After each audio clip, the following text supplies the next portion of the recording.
आज का टॉपिक है अपने प्रति ईमानदार कैसे होना। हम अपने प्रति ईमानदार कैसे हो सकते हैं। देखिए, पहली बात, अपने प्रति ईमानदार होने के लिए हमें कुछ नहीं करना। क्यों कुछ नहीं करना? क्योंकि हम अपने प्रति ईमानदार ही हो सकते हैं अपने प्रति, अपने अंदर देखकर, अपने अंदर झाँक के, अपने अनुभव से। अनुभव भी एक छोटा बात हो गया, अनुभव को हटाइए। यदि मान लीजिए कोई स्टूडेंट है, वो डेली नहीं पढ़ रहा है, सोचता है कि मैं कल से पढ़ूँगा। ये स्टूडेंट है, वो टॉपर है, वो सोचता है कि वो उसका कहते हैं लाइफ में ऐसा चीज़ें आ गया है, उसको डाउनफॉल चालू हो गया। वो सोचता है क्या कि आज मैं स्कूल गया था, आज कहते हैं वो स्कूल से आता है, फिर कोई काम करता है, 7 बजे आता है। वो सोचता है क्या 7 से वो 10 तक तो पढ़ सकता है, 7 से 11 बजे रात तक वो पढ़ सकता है, शाम 7 से 11 बजे तक। वो सोचता है क्या, चलो थोड़ा आधा घंटा मोबाइल चला लेते हैं ना, तब 10 मिनट मोबाइल चला लेते हैं, उससे क्या होगा। वो मोबाइल चलाते 10 बज जाता है, मोबाइल भी इतना खो जाता है, 10 बज जाता है। फिर वो सोचता है कि कल से पढ़ेंगे, फिर सोचता है कि कल 3 बजे भोर में उठ के पढ़ेंगे, या सुबह पढ़ेंगे या कल से पढ़ेंगे पक्का। ये सोचता है, फिर डेली वही रूटीन अपना जाता है। वो सोचता है कि थोड़ा मोबाइल ले ले, वही रूटीन अपना जाता है कि मोबाइल ले लिया, उसके पूरा दिन ख़राब चल जाता है। फिर रात को फिर वो सो जाता है। तो देखिए, फिर उसका 2-3 महीने के बाद उसका वही रूटीन चालू हो जाता है। पढ़ने की कोशिश वो करता तो नहीं है, उसको एक स्कूल भी बंद हो जाता है गर्मी छुट्टी के कारण। वो क्या करता है, वो सोचता है कि इस गर्मी छुट्टी का मुझे 1 महीना गर्मी छुट्टी मिला है, मैं खूब डेली 8 घंटा पढ़ूँगा, 7 घंटा पढ़ूँगा, और मैं स्कूल में फिर से मैं कम बैक करूँगा, और मैं पूरा बुक ख़त्म कर दूँगा। अब एग्ज़ाम आएगा गर्मी की छुट्टी के बाद, मैं वो एग्ज़ाम दूँगा। तो ये सोचता है, लेकिन वो उठता ही है रात को, मोबाइल चलाने के 12 बजे सोता है, और उठता ही सुबह में 8 बजे। 8 बजे नहीं, वो 11 बजे उठता है या 10 बजे उठता है। फिर वो क्रियाक्रम करने के बाद मोबाइल पकड़ता है। उसके बाद मोबाइल जब वो पकड़ा तो फिर वो छोड़ता है 12 बजे। अब 12 बजे जब वो छोड़ा, 12 बजे छोड़ता है मोबाइल, 12-1 बजे फिर खाता है। फिर उसको 12-1 बजे बहुत ज़्यादा नींद आ जाता है। वो सोचता है कि मैं नहीं पढ़ूँगा, और ज़बरदस्ती पढ़ना भी नहीं चाहता है। 3 से 6 वो 7 तक बच्चे को पढ़ाता है मान लीजिए। तो वो सो जाता है, फिर 3 बजे 4 से फिर बच्चे को पढ़ाता है। फिर वो आज शाम हो जाता है 7, फिर 7 से उसका वेटिंग चालू हो जाता है। फिर वो पूरा गर्मी छुट्टी वैसे बर्बाद कर देता है, उसमें कुछ सीखता नहीं है। तो कहने का मतलब है, कोई भी चीज़ को आप ना शुरू से स्टार्ट कीजिए। कोई भी चीज़ को आप जो स्टार्ट करते हैं थोड़ा थोड़ा कीजिए। आप एक बार ही सोचेंगे कि मैं 400 पृष्ठ की किताब आराम से 1 महीना में ख़त्म कर दूंगा, तो वो तो पॉसिबल है, लेकिन आप सोचेंगे वो नहीं पॉसिबल है। आपको थोड़ा थोड़ा करना पड़ेगा। आप ये मत सोचिए, आप ना तो भविष्य से कुछ नहीं होता है, ना ही भूत का कुछ होता है, अतीत कुछ नहीं होता है, ना ही भविष्य कुछ होता है, वर्तमान होता है। जो अभी हम कर रहे हैं, जो वर्तमान है, वही आगे चल के भविष्य बनेगा। और जो वर्तमान है उसको हम छोड़ दिए, वही आगे चल के अतीत बनेगा। तो हम जो वर्तमान में क्या कर रहे हैं वो इम्पोर्टेंट है। कल जो था, तो कल का जो जीवन है वो डेथ हो गया, मतलब वो डाई हो गया। अब आपको अभी का देखना, अभी मैंने क्या किया। आप अपना अतीत का गिल्ट को, आप अपना अतीत का क्या कहते हैं गिल्ट को, आपने अतीत में कुछ पढ़ा नहीं, 1 महीना 2 महीना, आप पछता रहे हैं वर्तमान में, उससे कुछ नहीं होगा। आपको सबसे पहले अपने आप को माफ़ करना पड़ेगा, नहीं तो फिर आज का जो वर्तमान है वो आने वाला भविष्य है। तो आप अभी जो करेंगे, आप कल क्या किए उससे मतलब नहीं है, आप परसों क्या करेंगे उससे हमको मतलब नहीं है। हमको ये मतलब है कि अब हम क्या करेंगे, अभी जो करेंगे वो कल के लिए कल के लिए बन जाएगा वो भूतकाल। आज हम जो करेंगे वो आने वाला कल के लिए हो जाएगा अतीत। कोई व्यक्ति सोचता है कि मैं 2-3 दिन खूब खेलूंगा गेम, या 2-3 दिन में नहीं पढ़ूंगा, गर्मी छुट्टी आ रहा है, उससे भविष्य में गर्मी छुट्टी है 1 तारीख के बाद 2-4 दिन के बाद खूब पढ़ूंगा। तो ऐसा कभी उसको हो नहीं सकता। वो सोचेगा फिर दिन का क्या, समय तो बहुत फास्ट है, समय किसी के लिए रुकता नहीं है, समय बहुत फटाफट आगे बढ़ जाता है। तो कहने का मतलब ये है कि आप कोई भी काम करें तो पहले जानिए करें ये काम करके मुझे क्या मिलेगा। पहले कुछ सोचे विचारे समझे। एक्सप्लेनेशन कहते हैं ना गणित में, एक अच्छा टीचर वहाँ होता है जो हमें बढ़िया से समझाए, जो हमें रटाए वो अच्छा टीचर नहीं होता है। मान लीजिए कोई टीचर है, वो आपको कोई चैप्टर पढ़ा रहा है, इतिहास में कोई चैप्टर पढ़ा रहा है, या दर्शन शास्त्र में कोई चैप्टर पढ़ा रहा है, या विज्ञान में कोई चैप्टर पढ़ा रहा है। तो वो आपको वो अब आपको मान लीजिए कि विज्ञान का कोई सवाल है, वो आपको बढ़िया से एक्सप्लेनेशन कर रहा है, वो बढ़िया से एकदम समझा रहा है, एक एक बात को विश्लेषण कर रहा है कि ये जो फार्मूला है ये क्यों ज़रूरी है, इसका हमारे अर्थ पर क्या प्रभाव पड़ता है, साइन थीटा कॉस थीटा है, उससे पूरा यूनिवर्स बना हुआ है। एक पक्षी है वो क्या कर रहा है, वो जो एक पक्षी जो उड़ता है, तो ऊपर में जो है उसका जो है कम जो फ्लाई जो करता है, तो ऊपर में कम एयर प्रेशर लगता है, नीचे में ज़्यादा। जो अपना पंख को झटकता है 1 मिनट में कई बार, तो वो जो है ना झटकता है, तो वो भी साइंस है। साइन थीटा कॉस थीटा पर पूरा दुनिया टिका हुआ है। ये जो पक्षी उड़ता है वो भी साइंस है। जो हम चलते हैं घर्षण बल से वो भी साइंस है। ग्रेविटी भी एक साइंस है, गुरुत्वाकर्षण बल, मालूम होगा ना आपको। तो कहने का मतलब ये जो पूरा ब्रह्मांड है वो मैथ पर ही टिका हुआ है। तो आप किसी को पढ़ा रहे हैं तो ये बताइए कि पढ़ना क्यों ज़रूरी है, हम पढ़ते क्यों हैं, हम कोई भी काम करेंगे तो हम ये काम क्यों करें, उसका कोई सार्थक काम बताइए। पहले जानो फिर मानो। हम पहले क्यों माने, जो चीज़ हम जानेंगे वही मानेंगे। तो हमें अंधविश्वास में नहीं पड़ना है। अगर मान लीजिए खुद को अपने प्रति ईमानदार कैसे होंगे, अपने प्रति ईमानदार तब हो सकते हैं जब अपने आप को हम देखिए, अपने अंदर झाँके। मान लीजिए कि कोई व्यक्ति बहुत सुंदर है, उसे घमंड हो रहा है कि मैं बहुत सुंदर हूँ, गांव में मान लीजिए गांव में कह रहा मैं बहुत तेज हूँ। अरे भाई, कुआं का मेढक है, वो कहेगा कि कुआं का मेढक हूँ, कहेगा कि मैं पूरा दुनिया संसार में सबसे ताकतवर मेढक हूँ। तभी पता चला कि कुआं में सबसे ताकतवर मेढक है। अभी पूरा समुद्र महासागर उसको देखना बाकी है। समुद्र में लाखों करोड़ों मेढक है जो उससे ज़्यादा ताकतवर है।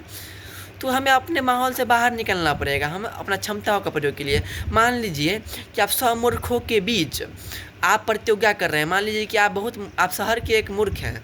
शहर का एक मूर्ख जब गांव में आएगा तो आराम से गांव के 10 मूर्ख को हरा सकता है, उसमें कोई दिक्कत नहीं। मान लीजिए कि कोई बहुत बड़ा स्कूल है, बहुत बड़ा स्कूल है, जिसमें बहुत सारा साहित्य पढ़ाया जाता है, बहुत सारा ऐसे पढ़ाया जाता है। वहाँ का अगर सबसे कमज़ोर विद्यार्थी गांव में आए सरकारी स्कूल में एडमिशन ले, तो आराम से 1 से लेकर 8वां तक के बच्चे को आराम से हटा सकता है। और वो गांव में परीक्षा दे तो उसी परीक्षा में वो सबसे ज़्यादा अंक ला सकता है, वो बोलने में टैलेंट होगा, वो हर चीज़ में। तो उससे इसका योग्यता नहीं सिद्ध हो सकता है। वो 100 मूर्खों के बीच बैठकर अगर प्रतियोगिता करे और सबसे ज़्यादा नंबर लाया, अगर जीत जाए तो भी मूर्ख ही कहलाएगा। उसे अपना योग्यता सिद्ध करने के लिए उसे अपने स्टैंडर्ड से ऊपर के व्यक्ति के पास जाना पड़ेगा। अगर हमें अपना योग्यता पहचानना है तो हमें नॉर्मल लोगों के, हमें अपने से नीचे योग्यता व्यक्ति के साथ टेस्ट नहीं देना है। हमें अपने से ज़्यादा विद्वान व्यक्ति के साथ हमें एग्ज़ाम देना पड़ेगा, हमें परीक्षा देना पड़ेगा, हमें अपने बारे में जानना पड़ेगा। अपने प्रति ईमानदार होना। मान लीजिए कोई भी काम कर रहे हैं, हम स्टूडेंट, हम नहीं पढ़ पा रहे हैं, हमसे नहीं हो पा रहा है, तो जो है ना हम अपने प्रति ईमानदार नहीं हैं। अपने अंदर झाँके देखेंगे, मुझे सबसे पहले अपने प्रति ईमानदार होना पड़ेगा। अपने आप के प्रति, मैं तो दूसरों के प्रति ईमानदार होना बहुत आसान है, लेकिन अपने प्रति मुझे अपने स्वयं से युद्ध करना पड़ेगा, अपने अंदर झाँकना पड़ेगा, अपने बुराइयों को मिटाना पड़ेगा। अपने प्रति ईमानदार कैसे हुआ जाए, तो कुछ नहीं करना है। अतीत में ढोया हुआ बोझ को आपको भूल जाना है, वर्तमान भविष्य में क्या करना है वो भी भूल जाना है। कोई व्यक्ति कर रहा है कि मैं बड़ा होकर साइंटिस्ट बनूंगा, अरे भाई मान लीजिए कि बड़ा होकर तुम साइंटिस्ट बनोगे, अभी से साइंस की तैयारी करो। लेकिन तुम पहले एक बात याद रखो, तुम जिस क्लास में हो उस क्लास में अव्वल आने का प्रयास तो करो। तुम जिस क्लास में हो उस क्लास में टॉप करने का प्रयास तो करो। कोई व्यक्ति 10th में है और वो व्यक्ति बोला कि मैं साइंस बनूंगा, साइंस रखूंगा, ये बनूंगा, वो बनूंगा, मैं बोर्ड पढ़ूंगा, मैं BA के बाद बोर्ड पढ़ूंगा, मैं ये जॉब जाऊंगा। अरे भाई तुम ये सब छोड़ो, तुम भविष्य में जो ये सब छोड़ो। तुम 10th में हो, 10th का किताब खूब पढ़ो, 10th में हो 10th का बुक्स पढ़ो, 10th का लॉ समझो, 10th का क्या कहते हैं 10th का साइंस समझो, 10th का SST समझो। 10th में ही तुम 98% 100% लाने का प्रयास करो। तुम जिस कक्षा में हो उसी कक्षा में उत्तम करो, उसके बाद आगे नहीं सोचोगे क्या करना है। तो लोग पहले सोचते हैं कि मैं 10 साल में BA कर लूँगा जैसे तैसे, उसके बाद में 1 साल 2 साल 3 साल खूब पढ़ाई करूँगा। इससे हो नहीं सकता यार। तुम मान लो कि तुम बचपन से कोई काम किए नहीं, तुम बचपन से कोई काम किए नहीं, 1 से लेकर 10 तक का तुम मैट्रिक में पढ़े नहीं, तुम सोचोगे कि क्या मैं BA करने के बाद 1 से लेकर 10 तक का किताब पूरा पढ़ूंगा और 12 तक का किताब पढ़ूंगा, 1 से लेकर 12 तक का पूरा बन पाऊंगा। तुम बोझ ले लेते हो। तुम थोड़ा थोड़ा करोगे, कोई भी चीज़ को थोड़ा थोड़ा करोगे तभी वो आगे जाएगा। तुम सोचोगे कि एक बार 1 से लेकर 12 तक का किताब मैं 3 साल में ख़त्म कर दूँ, वो तो कर तो दोगे, लेकिन उसके लिए बहुत सारा डेडिकेशन चाहिए। वो इम्पॉसिबल है आम लोगों के लिए। उसे तुम्हें करना पड़ेगा। जितने भी कोई जॉब में जाते हैं, जितने भी कोई साइंटिस्ट होते हैं, वो बचपन से पढ़ते हैं। उनको पढ़ने का आदत है। जिसे पढ़ने का आदत नहीं है वो तो ये नहीं कर सकता। अपने प्रति ईमानदार कैसे हुआ जाए? अपने आप को देखो, अपने आप की कमियों को देखो, अपने आप को देखो।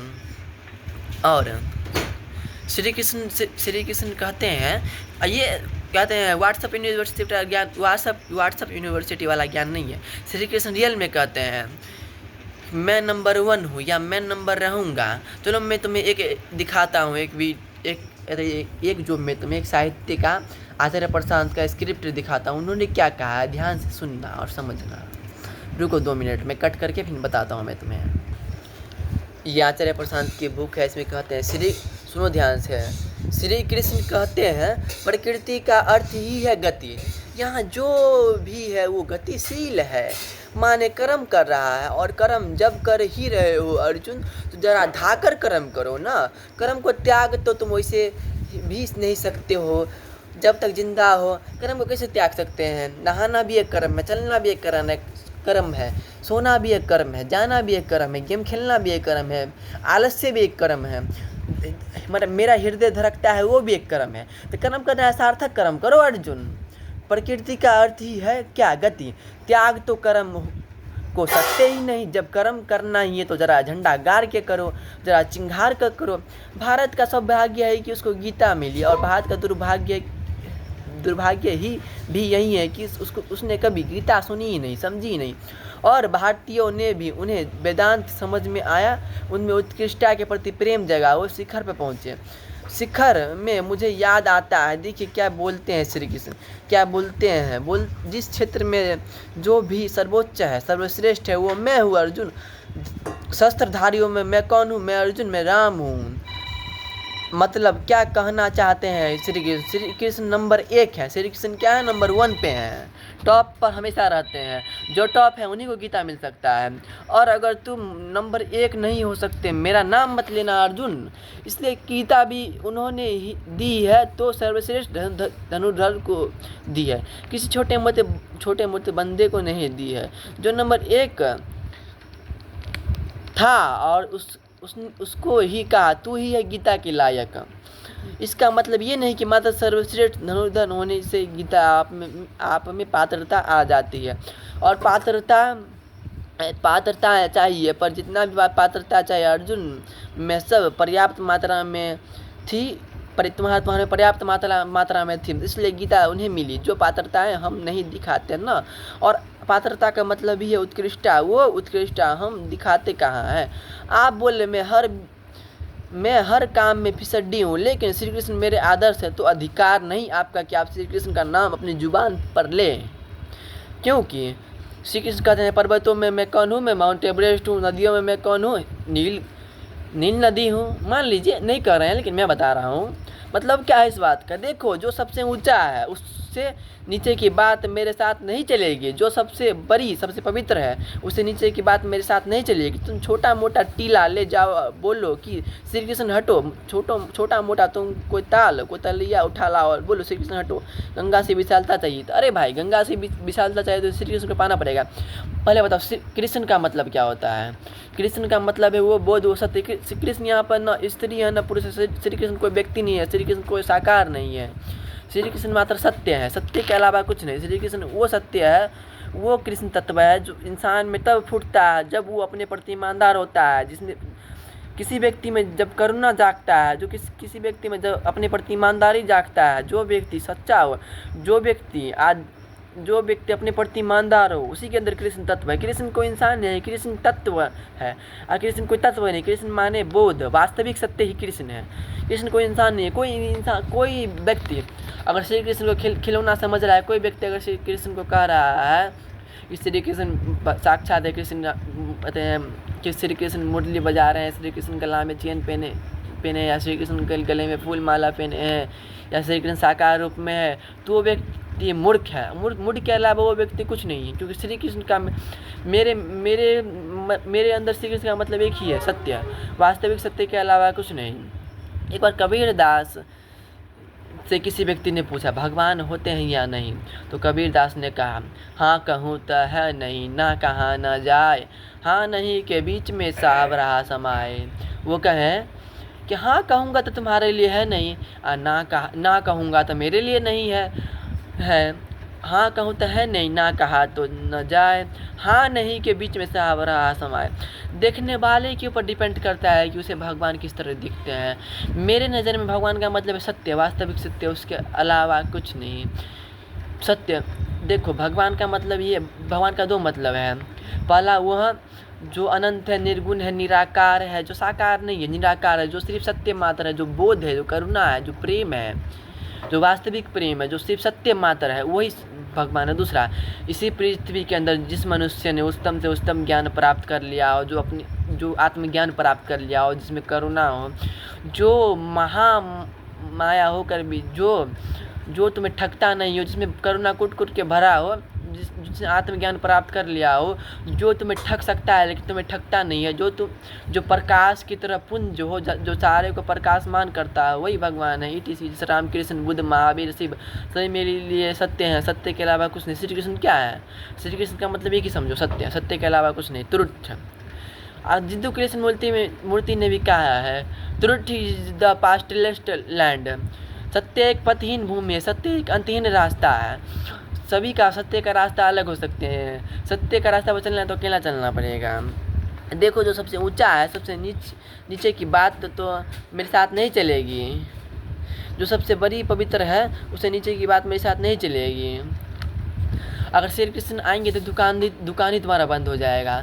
जिस दुकान में बेईमानी है, झूठ है, लोभ है, ईर्ष्या है, द्वेष है, काम है, क्रोध है, मोह है, वह दुकान कैसे चल सकती है? कोई व्यक्ति श्री कृष्ण का फोटो लगाता है अपनी दुकान में, कहता है श्री कृष्ण मेरे दुकान में है, तो वो झूठ बोल रहा है। चाहे तो वो झूठ बोल रहा है, चाहे वो मूड है, उसके अलावा कुछ नहीं है। श्री कृष्ण तुम्हारी दुकान में है ही नहीं। जब श्री कृष्ण आएंगे तो तुम्हारा दुकान ही बंद हो जाएगा, क्योंकि तुम्हारा दुकान झूठ कपट से भरा हुआ है। अपने प्रति ईमानदार कैसे हो, ये सवाल था। तो अपने प्रति ईमानदार होने के लिए अपने आप को देखो। कभी कोई व्यक्ति कहता है कि मैं बहुत सुंदर हूँ, तो आईने के पास जाके सोचो। सुंदरता तो एक मैथमेटिकल कैलकुलेशन है। कोई व्यक्ति बोल रहा है मैं बहुत सुंदर हूँ, तो उसका मैथ कहते हैं, वो एक कहते हैं फार्मूला है 1.6 1.8। जो दुनिया में जितना भी खूबसूरत चीज़ है सब मैथमेटिक्स का कैलकुलेशन है। उसे कोई कहते हैं, उसे कोई फार्मूला कहा जाता है, जिससे दुनिया में जितना भी खूबसूरत चीज़ है उस पर वो फार्मूला लागू होता है मैथमेटिक्स का। यहाँ आंतरिक सुंदरता की बात हो रही है। तो कभी भी ये लगे कि मैं अपने प्रति कितना ईमानदार हूँ या नहीं, तो दर्पण के पास जाकर देखना, क्योंकि दर्पण ही सबसे बड़ा दर्पण के पास जाकर देखना। आप क्या खुद से पूछना, क्या मैं अपने प्रति ईमानदार हूँ? क्या मुझे जो करना चाहिए वो मैं कर रहा हूँ? वास्तविक गुरु की पहचान वो होती है कि वो दर्पण समान होता है। वो तुम्हें तुम्हारा सच्चाई दिखाएगा, ये नहीं कि वो झूठ बोल रहा है, कपटी हो या पाखंडी हो। समझ में आ रही है बात? नहीं समझ में आ रही है? समझो, सही काम उठना और उसको पूरी उत्कृष्टता से करके दिखाना, सही लड़ाई चुननी और जूझ के लड़नी, ये होती है आध्यात्मिक मन।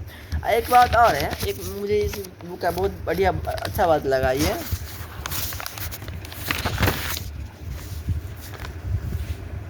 आध्यात्म का काम है सच्चाई को, निर्भीकता को, सुंदरता को आगे बढ़ाना, ना कि पाखंडवाद को बढ़ाना। पाखंडवाद को कम करना ही आध्यात्मिकता का सुंदरता है।